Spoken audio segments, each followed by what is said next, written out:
সুপ্রিয় দর্শক, আসসালামু আলাইকুম।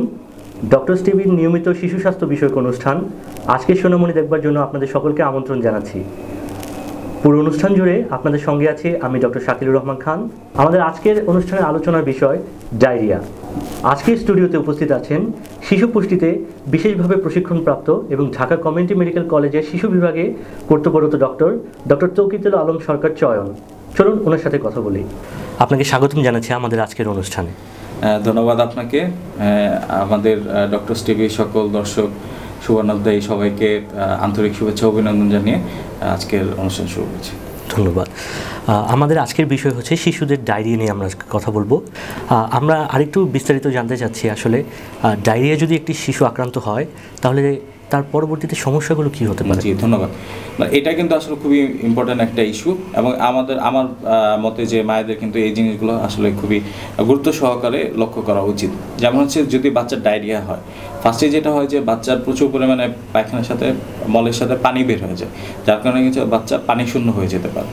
প্লাস হচ্ছে যেটা হয় যে বাচ্চার পানি যাওয়ার সাথে সাথে কিন্তু লবণ বের হয়ে যায় শরীর থেকে, সেটা আমরা বলি যে মেডিকেলের ভাষায় ইলেকট্রোলাইট ইমব্যালেন্স। এবং যে পানি শূন্যতাটার হার যদি অনেক বেশি হয় সেক্ষেত্রে কিন্তু আমরা বলি যে মেডিকেলের ভাষায় শক, মানে বাচ্চা নিস্তেজ হয়ে যাবে, বাচ্চা অজ্ঞান হয়ে যেতে পারে, এবং ইভেনচুয়ালি কিন্তু আস্তে আস্তে বাচ্চা মৃত্যুর দিকেও ঢলে পড়তে পারে।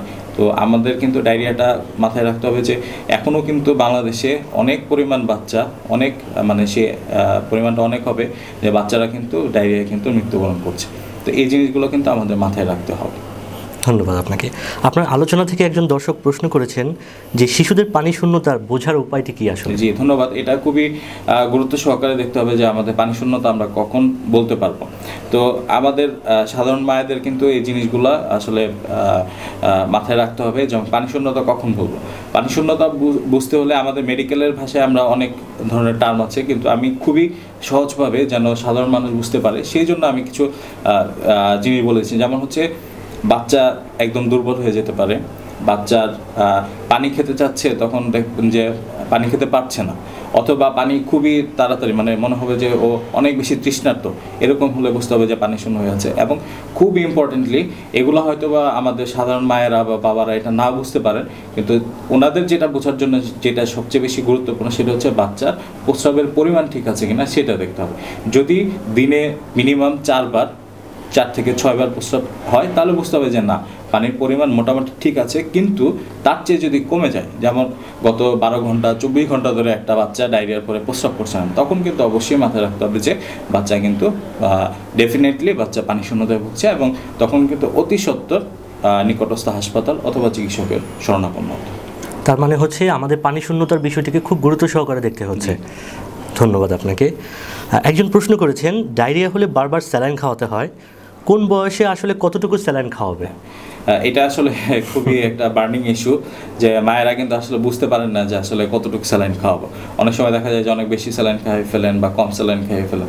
তো সেক্ষেত্রে আমাদের যেটা উপদেশ থাকে, যে আমরা যেটা বলি যে বাচ্চার বয়স থেকে যদি 0 থেকে 2 বছরের মধ্যে থাকে তাহলে কিন্তু আমরা প্রতিবার পায়খানার পর 10 থেকে 20 চামচ, ঠিক আছে, আই রিপিট যে 10 থেকে 20 চামচ, সেটা হচ্ছে জন্ম থেকে 2 বছরের মধ্যে যদি এরকম পানি শূন্যতা হয়।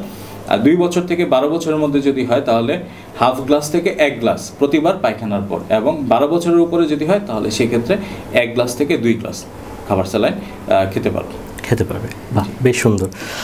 একজন দর্শক প্রশ্ন করেছেন, স্যালাইন বানানোর নিয়মের ক্ষেত্রে, অর্থাৎ আমরা যখন স্যালাইন বানাচ্ছি শিশুদের ক্ষেত্রে কি কিছু ভিন্নতর আছে কি না, অথবা যারা বয়স্ক তাদের ক্ষেত্রে যেরকমটা আমরা করে স্যালাইন বানাচ্ছি ওরকমই হবে কি না, সেই বিষয়ে একটু জানতে চাচ্ছি। ধন্যবাদ আপনাকে, এবং আমি যে দর্শক প্রশ্ন করেছেন তাকেও ধন্যবাদ জানাতে চাই, কারণ এটা কিন্তু আসলে আমাদের সবার মাঝে একটা ভুল ধারণা আছে। যে আমিও যখন অ্যাডভাইস করি আমার পেশেন্টদের বাবা মাদের বলি যে বাচ্চাকে স্যালাইন খাবেন, তাদের প্রথম প্রশ্ন কিন্তু যে কোন স্যালাইন বা আসলে কিভাবে স্যালাইন বানাবো। তো সেই জিনিসটা বানানোর নিয়ম হচ্ছে যে একদমই প্যানিক হওয়ার কিছু নেই, ভয় পাওয়ার কিছু নেই। স্যালাইন কিন্তু সবার জন্য একই, বড়দের স্যালাইন যেই রকম, ছোটদের স্যালাইন একই রকম, একই স্যালাইন, এবং বানানোর নিয়মটাও কিন্তু এক এক রকম। এবং এটা খুবই মারাত্মক একটা ব্যাপার যে আমরা কিন্তু মাঝে মাঝে এরকম রোগী পাই যে আমাদের নর্মালি আমরা জানি যে স্যালাইন বানাতে হবে যে 1/2 লিটার পানিতে বা 2 গ্লাস পানিতে একটা স্যালাইনের প্যাকেট গুলে সেটা আমরা 12 ঘন্টা পর্যন্ত রেখে দিতে পারি।